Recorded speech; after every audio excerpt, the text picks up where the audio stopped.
Assalamualaikum warahmatullahi wabarakatuh.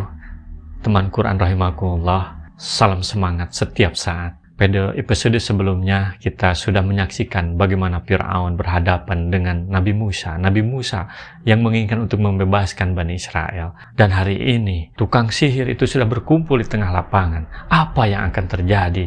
Pertarungan antara Nabi Musa dengan tukang sihir, siapa yang akan menang?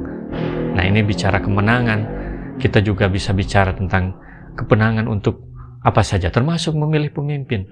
Teman Quran tahu apa ini? Ini adalah uang 100.000 yang di dalamnya ada gambar presiden. Kalau dulu menjadi presiden mungkin tidak perlu uang, karena mereka adalah pejuang. Rakyat mendukungnya, rakyat percaya kepada pemimpin tersebut karena mereka berjuang. Tetapi saat ini di negara demokrasi, politik uang sudah menjadi kebiasaan, sebuah kebiasaan yang dicarikan pembenarannya. Hampir di setiap pemilu, hal ini terjadi, sehingga terkadang beberapa kali pemilu tidak kunjung mengubah keadaan sebuah negeri. Seharusnya bukan membenarkan kebiasaan, tetapi membiasakan kebenaran. Ini yang sulit, tapi bisa jika ingin meraih kemajuan. Apa itu demokrasi? Politik uang. Dan apa bahayanya politik uang itu? Demokrasi adalah bentuk pemerintahan yang keputusan-keputusan penting, baik secara langsung atau tidak langsung, didasarkan pada kesepakatan mayoritas yang diberikan secara bebas dari masyarakat dewasa. Biasanya dalam masyarakat demokrasi dicirikan dengan pemilihan pemimpin dalam periode waktu tertentu. Itu berbeda dengan sistem kerajaan yang secara turun-temurun kepemimpinannya. Politik uang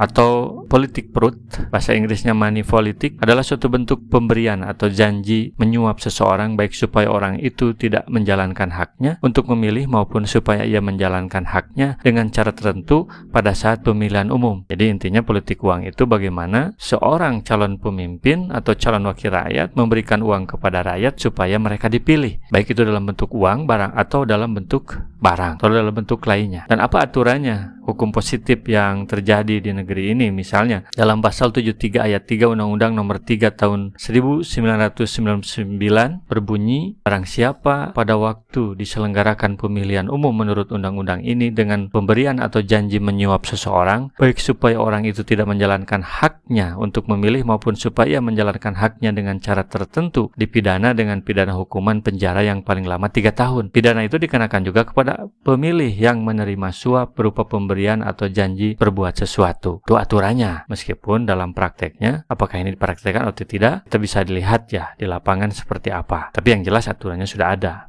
Kemudian, apa bahaya politik uang itu? Politik uang itu bisa membuat negara bodoh dan miskin. Karena yang memilih, karena politik uang rata-rata adalah masyarakat yang miskin dan bodoh. Dan pemimpin yang terpilihnya pun akan demikian. Ia akan mempertahankan kemiskinan dan kebodohan rakyatnya supaya di pemilu mendatang ia terpilih kembali. Kalau bisa, ya bisa berkuasa dengan rejimnya 3000 tahun seperti rejim Fir'aun. Hari ini orang, kalau misalnya menjadi caleg, maka kebanyakan orang itu akan melihat berapa uang yang dipunya. Atau menjadi pemimpin, mulai dari pilkades sampai dengan presiden. Maka logistik adalah menjadi hal yang sangat dipertimbangkan. Sehingga kadang-kadang orang yang tidak punya uang, padahal dia memiliki kemampuan untuk memimpin yang sangat hebat, yang sangat luar biasa, tidak terpilih. Sementara tiang listrik, karena didukung oleh orang yang punya uang, dia terpilih menjadi pemimpin. Kan bahaya kalau sebuah bangsa kemudian dipimpin oleh tiang listrik. Makanya kita akan belajar dari episode kali ini. Apakah para penyihir itu bisa dibayar? Apakah para penyihir itu menjual keimanannya? Bagaimana ceritanya bisa begitu? Mari kita lihat apa yang terjadi di lapangan. Situasi udah ramai tuh. Atau yang tidak bisa ke lapangan, kita lihat live streamingnya. Apa yang terjadi antara penyihir dengan Nabi Musa. Pementasan dimulai. Sebelum pertandingan dimulai, penonton disuguhkan sebuah rahasia unik, sebuah transaksi yang dilakukan antara Fir'aun dengan tukang sihir. وجاء السحرة فرعون قالوا إنا لنا لأجرا إن كنا نحن الغالبين. Dan para penyihir datang kepada Fir'aun. Mereka berkata, apakah kami akan mendapat imbalan jika kami menang? Ternyata mereka mau karena dibayar. Bayaran itulah yang menjadi tujuan mereka. Itulah pragmatisme hidup. Apa itu pragmatisme? Pragmatisme merupakan sifat atau ciri seseorang yang cenderung berpikir praktis, sempit, dan instan. Ini yang bisa mendorong kerusakan sistem kehidupan dengan menghalalkan segala cara, termasuk cara yang tidak benar. Qala na'am wa innakum laminal muqarrabin. Fir'aun menjawab, ya, bahkan kamu pasti termasuk orang-orang yang dekat kepadaku. Ternyata hubungan mereka hanya transaksional. Dekat dengan Fir'aun, seorang raja Mesir yang disegani adalah sebuah penghormatan luar biasa bagi mereka. Sehingga Fir'aun berjanji akan mengangkat mereka dalam sebuah kedudukan sehingga dekat dengan Fir'aun. Ini bayaran lain yang sifatnya keprestis untuk membayar jasa mereka membela Fir'aun. Sebuah hubungan yang rapuh. Para pendukung seperti mereka yang berhasil melanggengkan rejim Fir'aun selama 3.000 tahunan berkuasa. Jadi dia menjilat demi mendapat kedudukan dan kekayaan. Tak peduli halal atau haram. Inilah yang merusak rejim Fir'aun sesungguhnya, merusak dari dalam. Sebuah pendahuluan pertandingan dimulai, sebagaimana dalam pertandingan tinju, masing-masing saling menantang dan saling melecehkan untuk memancing emosi. Dengan penuh percaya diri, para tukang sihir menantang Nabi Musa. Qalu ya Musa imma an tulkiya wa imma an nakuna minahnul mulkin. Mereka para penyihir berkata, "Wahai Musa, Engkaukah yang akan melemparkan lebih dahulu, atau kami yang melemparkan?" Tapi Nabi Musa tidak kalah perang mental. Dengan nada mengejek dan mengentengkan musuh, yang menjawab tantangan mereka. Qala alqaw falamma alqaw saharu ayunan nasi wastarhabuhum waja'u bisihrin adim. Nabi Musa menjawab, "Lemparkanlah lebih dahulu." Maka setelah mereka melemparkan, mereka menyihir mata orang banyak dan menjadikan orang banyak itu takut karena mereka memperlihatkan sihir yang hebat. Maka tiba-tiba tali-tali dan tongkat-tongkat mereka terbayang oleh Musa seakan-akan ia merayap cepat lantaran sihir mereka. Maka Musa merasa takut dalam hatinya. Tiba-tiba tali-tali dan tongkat-tongkat itu semuanya menjadi ular yang banyak yang seperti bukit. Lembah mereka berada seakan-akan penuh dengan ular-ular yang sebagian di antaranya bertumpang tindih dengan sebagian lainnya. Semua mata terpana, ketegangan terasa. Penonton juga ikut tegang, termasuk Nabi Musa. Jujur dalam hatinya ada juga rasa takut, tetapi ketegangan itu belum pada puncaknya. Dengan refleks, Nabi Musa melemparkan tongkatnya. Wa auhayna ila Musa an alqi 'asak wa idha hiya talqafu ma yafikun. Dan kami wahyukan kepada Musa, "Lemparkanlah tongkatmu." Maka tiba-tiba ia menelan habis segala kepalsuan mereka. Ibnu Abbas mengatakan bahwa ular Nabi Musa itu tidak sekali-kali melewati sesuatu dari tali dan tongkat mereka, melainkan ia menelannya bulat-bulat. Sekarang dalam kehidupan pun tergantung mau milih mana, mau milih tongkat Musa atau mau milih ular palsu itu.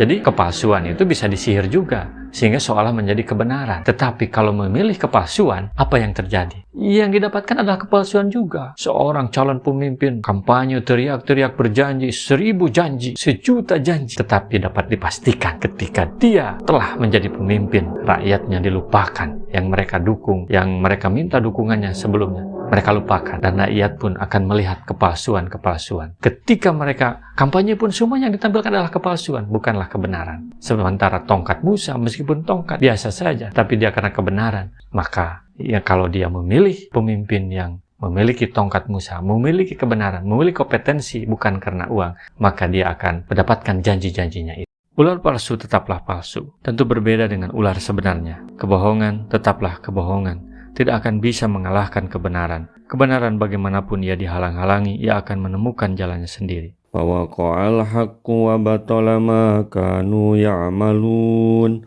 Maka terbuktilah kebenaran dan segala yang mereka kerjakan jadi sia-sia. Jika pada awalnya semua yang melihat menganggap bahwa Nabi Musa akan kalah, kebenaran menjadi tersamar, kebatilan seolah berkuasa dan tidak bisa dikalahkan. Namun tiba-tiba suasana berbalik 180 derajat, kebenaran muncul sebagai pemenang. Wagulibu hunalika wa qalabu syagirin. Mereka dikalahkan di tempat itu dan jadilah mereka orang-orang yang hina.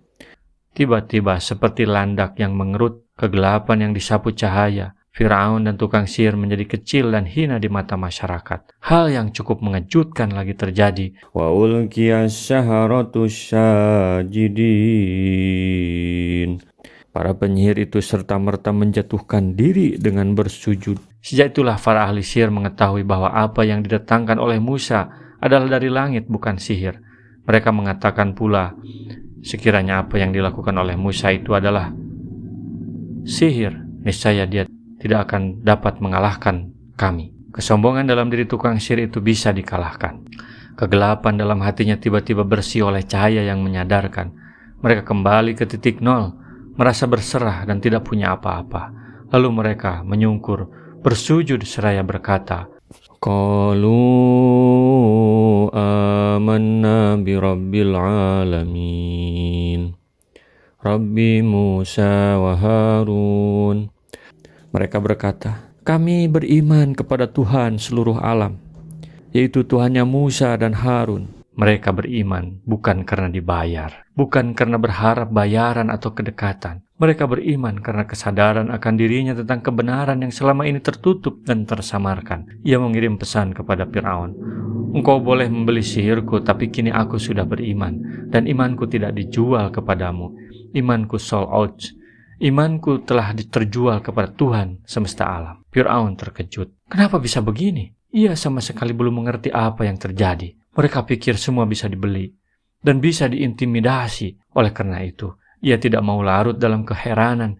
Ia segera bertindak untuk mengembalikan keadaan. Setelah pintu hidayah terbuka dan para penyihir bayaran Fir'aun itu sudah masuk Islam, sudah beriman kepada Tuhan semesta alam, maka dia menyampaikan sebuah pertanyaan. Ini pelajaran dari segmen episode kali ini. Imanku sold out, kata para penyihir Fir'aun.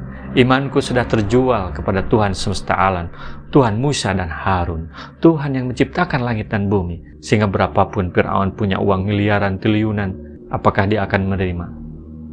Tidak akan menerima. Kita akan lihat dalam episode berikutnya. Maka ini jadi pelajaran. Apakah seorang pemilih dalam sebuah pemilu memilih seorang pemimpin, memilih seorang calon wakil rakyat misalnya, apakah mereka akan menjual dengan 50.000 ketika awal pemilihan untuk 5 tahun? Maka orang yang berpikir dengan jernih, melihat kebenaran dengan mata yang jernih, maka dia akan lebih memilih pemimpin meskipun tidak membayar, tetapi dia akan memilih pemimpin yang memiliki kompetensi, memiliki kemampuan untuk memimpin meskipun tidak dibayar. Karena nanti setelah memimpin akan memberikan lebih daripada 50.000, mungkin 5 juta per bulan, karena rakyat menjadi sejahtera.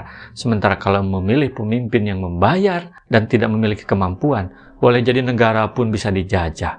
Karena di belakang orang itu ada orang yang memiliki modal, yang memiliki kepentingan tidak baik terhadap sebuah bangsa, sebuah negara.